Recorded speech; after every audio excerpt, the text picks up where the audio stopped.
बिस्मिल्लाहिर्रहमानिर्रहीम। अस्सलाम वालेकुम first year. I hope you all are fine. हम लोगों ने लास्ट लेक्चर के अंदर इलेक्ट्रॉन के ऊपर चार्ज फाइंड आउट किया था, E/m वैल्यू फाइंड आउट की थी। तो आज हम लोग मैस जो है इलेक्ट्रॉन का फाइंड आउट करना सीखेंगे। तो मैस ऑफ इलेक्ट्रॉन बेसिकली आपको पता है कि charge to mass ratio find out की जाती है, ठीक है। The value of charge on electron is, अब हम लोगों ने चार्ज तो लास्ट लेक्चर के अंदर निकालना सीख लिया था और मैंने आपको बताया था कि अकॉर्डिंग टू मिलीकन्स इलेक्ट्रॉन के ऊपर चार्ज होता है 1.59, ठीक है। लेकिन मॉडर्न रिसर्च के अकॉर्डिंग चार्ज होता है 1.6022 into 10⁻⁻19 coulomb.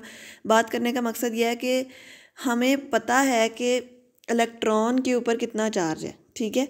While E/m value, अब हम लोगों ने उससे पहले जो जे थॉमसन वाला एक्सपेरिमेंट किया था बाय अप्लाइंग इलेक्ट्रिक और मैग्नेटिक फील्ड, उससे हम लोगों ने E/m वैल्यू फाइंड आउट की थी, जो कि आई थी 1.7588 इंटू 10⁻11 कूलम पर kg। हमारे पास E/m की भी वैल्यू है, ठीक है। तो E/m is equal to charge over mass. हमारे पास चार्ज की वैल्यू है, E/m की वैल्यू है, ठीक है। हम चार्ज की वैल्यू पुट करेंगे, E/m की वैल्यू पुट करेंगे, तो हमारे पास मैस की वैल्यू निकल आएगी। और इसको सॉल्व करने के बाद मैस की वैल्यू निकलती है 9.1095 मल्टीप्लाई 10⁻31 किलोग्राम। तो इलेक्ट्रॉन का मैस इतना होता है 9.1095 इंटू 10⁻31 kg, ठीक है। इस तरीके से हम mass of electron find out कर सकते हैं। अब फंडामेंटल पार्टिकल्स जो हैं वो तीनों डिस्कवर कर लिए, इलेक्ट्रॉन के ऊपर चार्ज फाइंड आउट कर लिया, E/m वैल्यू फाइंड आउट कर ली। तो तीनों की प्रॉपर्टीज़ जो बाद में डिस्कवर की गई वो इस तरह थी कि आपने ये टेबल अच्छे से याद करना है, MCQs के पॉइंट ऑफ व्यू से बहुत इंपॉर्टेंट है। प्रोटॉन, न्यूट्रॉन और इलेक्ट्रॉन का चार्ज, रिलेटिव चार्ज, मैस, और मैस किलोग्राम में भी दिया हुआ है, मैस एटॉमिक मैस यूनिट में भी दिया हुआ है। तो प्रोटॉन के ऊपर चार्ज होता है 1.6022 मल्टीप्लाई 10⁻⁻19 कूलम, ठीक है। और इसके ऊपर रिलेटिव चार्ज होता है +1। मैस इसका होता है 1.6726 इंटू 10⁻⁻27 और 1 AMU में इसका मैस होता है 1.0073 AMU। इसी तरह न्यूट्रॉन के ऊपर ज़ीरो चार्ज होता है, रिलेटिव चार्ज भी ज़ीरो होता है। मैस इसका होता है 1.6750 मल्टीप्लाई 10⁻⁻27 और एटॉमिक मैस यूनिट में इसका मैस होता है 1.0087। नेक्स्ट है इलेक्ट्रॉन। इलेक्ट्रॉन के ऊपर चार्ज होता है -1.6022 इंटू 10⁻⁻19 कूलम। रिलेटिव चार्ज होता है -1 और मैस हम लोगों ने अभी फाइंड आउट करना सीखा है, वो होता है 9.1095 मल्टीप्लाई 10⁻31 और इसका AMU में मैस होता है 5.4858 मल्टीप्लाई 10⁻4, ठीक है।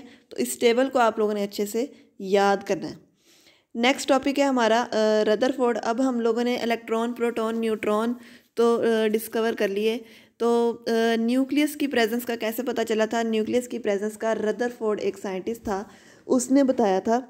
उसने डिस्कवरी ऑफ न्यूट्रॉन की थी और इसने डिस्कवरी ऑफ न्यूट्रॉन किस एक्सपेरिमेंट से की थी वो हम लोग डिस्कस करेंगे, ठीक है।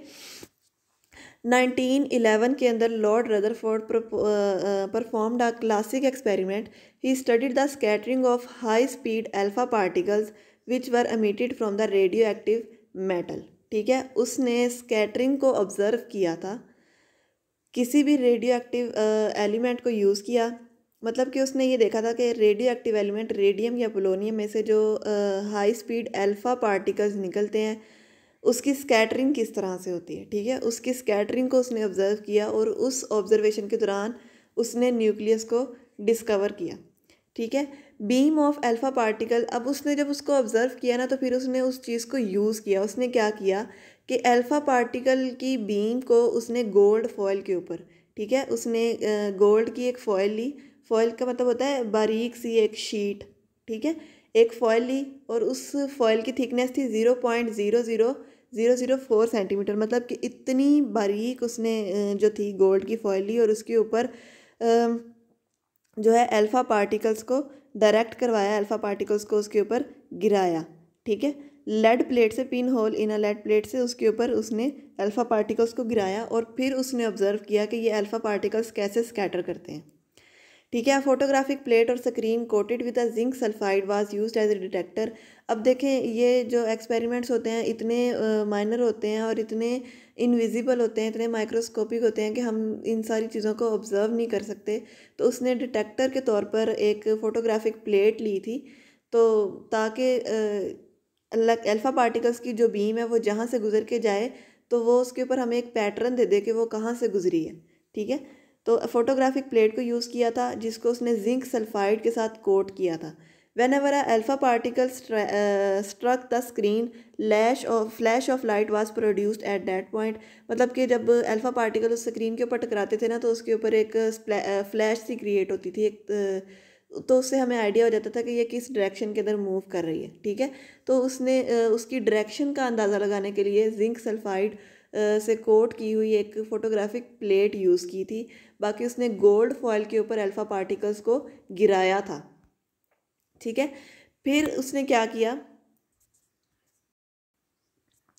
फिर उसने ऑब्जर्व किया कि most of particles went through the foil undeflected. उसने ये देखा कि वो फॉयल में से बिल्कुल सीधे स्ट्रेट गुजर जाते हैं। ठीक है। ज़्यादातर जो हैं वो सीधे स्ट्रेट गुजर जाते हैं।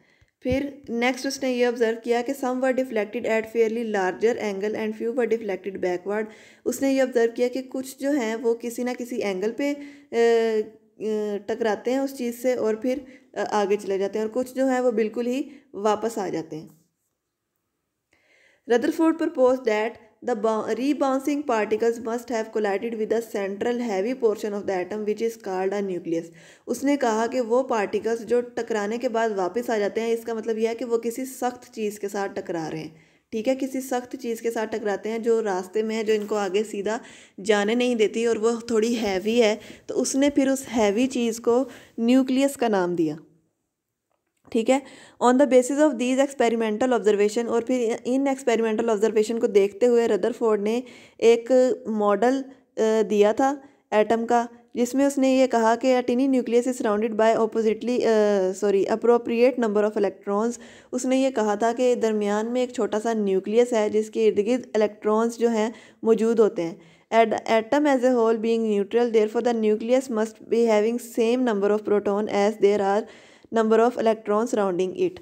उसने कहा कि एटम के ऊपर वैसे तो कोई चार्ज नहीं होता और न्यूक्लियस के इर्द गिर्द इलेक्ट्रॉन रिवॉल्व करते हैं, तो उसको न्यूट्रल करने के लिए इसके न्यूक्लियस के अंदर यकीनन कोई ना कोई ऐसी चीज़ होनी चाहिए जो इसके बराबर का मैस रखती हो और उसके ऊपर इसके ऑपोजिट चार्ज हो। ठीक है। जिससे एटम के ऊपर कोई भी चार्ज ना आए।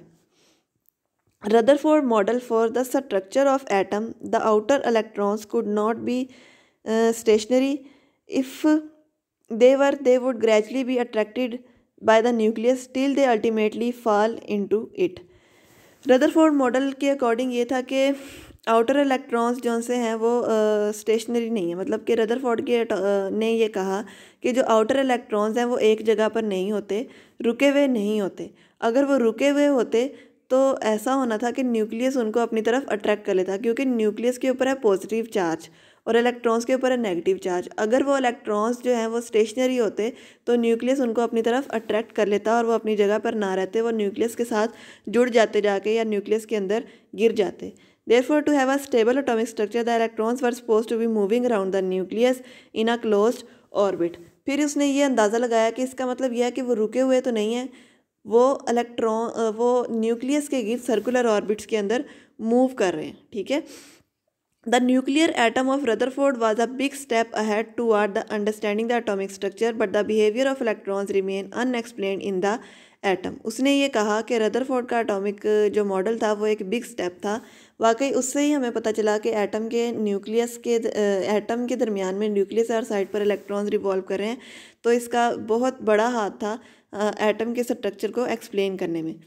Rutherford planet-like picture was electron defective and unsatisfactory because the moving electron must be accelerated toward the toward the nucleus।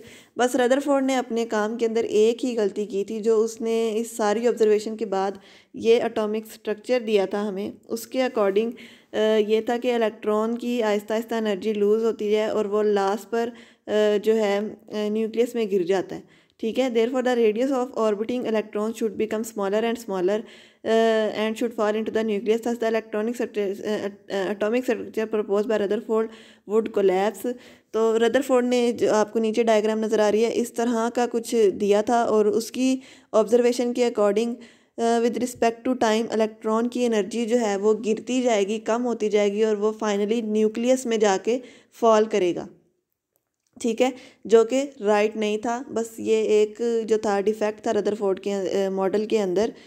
तो इस तरीके से रदरफोर्ड ने न्यूक्लियस को डिस्कवर किया था और हमें अंदाज़ा हुआ था कि एटम के दरमियान में एक जो है हैवी पार्टिकल मौजूद है, हैवी स्ट्रक्चर मौजूद है, जिससे वो अल्फ़ा पार्टिकल्स जो हैं वो बिल्कुल बाउंस बैक होके आ जाते हैं। ठीक है, तो इससे हमें एटम के स्ट्रक्चर के बारे में बहुत आइडिया हुआ था। अच्छा, इसमें से एक क्वेश्चन जो मोस्टली शॉर्ट में आता है वो आता है defect of Rutherford atomic model. 2 marks का क्वेश्चन आता है, तो इसके अंदर लास्ट पोर्शन आपने अटैम्प्ट करना है, लेकिन इससे ज़्यादा अच्छा जो है ना 9th की बुक में लिखा हुआ है, पॉइंट्स बना के लिखा हुआ है। तो मैं आपको यही सजेस्ट करूँगी कि आप वहीं से याद करके सेम वो वाला लिख दें, तो उससे मार्क्स मिलने के चांसेस ज़्यादा हैं। यहाँ पे इतना ज़्यादा प्रॉपर वर्ड्स के अंदर नहीं लिखा हुआ, वहाँ ज़्यादा अच्छा 2 पॉइंट्स बना के लिखा हुआ है, तो उसकी समझ भी प्रॉपर आती है। तो आप अगर आपको यहाँ से याद करने में थोड़ी मुश्किल होती है या अगर नहीं समझ आती, तो आप वहाँ से उसको याद करें और अटैम्प्ट भी वहीं से करें, या फिर लिख के किसी पेज पे अपनी बुक पे अटैच कर लें वो वाली 2 सेंटेंसेस को, defects of Rutherford atomic model. ये इंपॉर्टेंट शॉर्ट क्वेश्चन है। उम्मीद है कि आपको समझ आई होगी। अल्लाह ताला आपको अपने हिफ्ज़-ए-ईमान में रखे। अल्लाह हाफिज़।